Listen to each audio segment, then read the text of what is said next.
I'm often asked when Kingsbury was founded, and the straightforward answer to that question is 1956. But I think a more interesting question is why? What was it that got the ball rolling? And to answer that question, we need to go back a little further in time to August 1945 and the Potsdam Conference. An interesting link and one that warrants further explanation.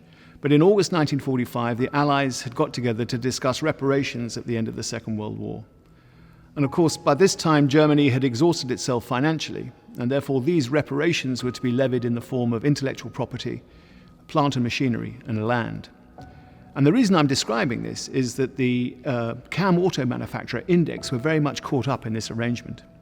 And it was agreed that Index's design rights would be given to the machine tool division of the British industrial giant BSA, and that BSA would get to produce Index design machines and badge them as their own and sell them in the UK market and other markets around the world. And I think the reason that Index were chosen is that in the interwar years, Index had developed a burgeoning reputation for producing arguably the best CAM autos in the world. And to help illustrate this, I'm putting up two pictures for you to look at. The first is of the Index 25 CAM auto, and the second is the Rolls-Royce Silver Cloud. And the reason I've chosen these two pictures is that they have three common attributes. Firstly, I think they are both aesthetically pleasing, nice to look at. Secondly, they were very much considered at the pinnacle of their art. And the third common attribute is that they sold in the market at roughly the same price, at just over £2,000. At around the same time, just after the Second World War, my grandfather had a subcontract turning shop. And in that turning shop, he used both pre-war Index machines and also the BSA badged versions. And he quickly came to the realization that there was a disparity in the quality between the two.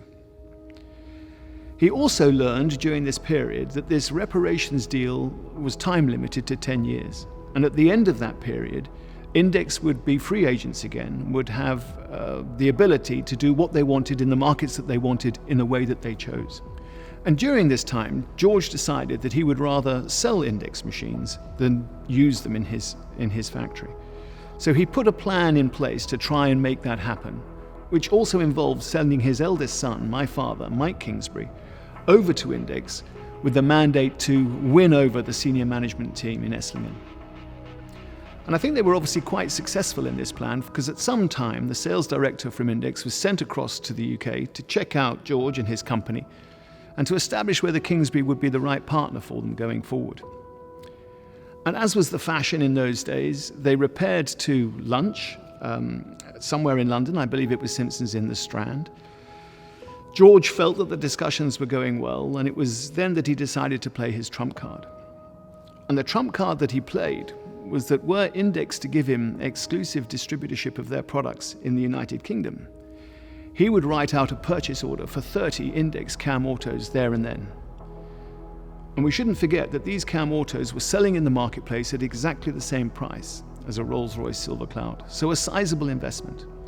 But George would write out the purchase order for 30 CAM autos on the basis that Index gave him 120 days to pay for them.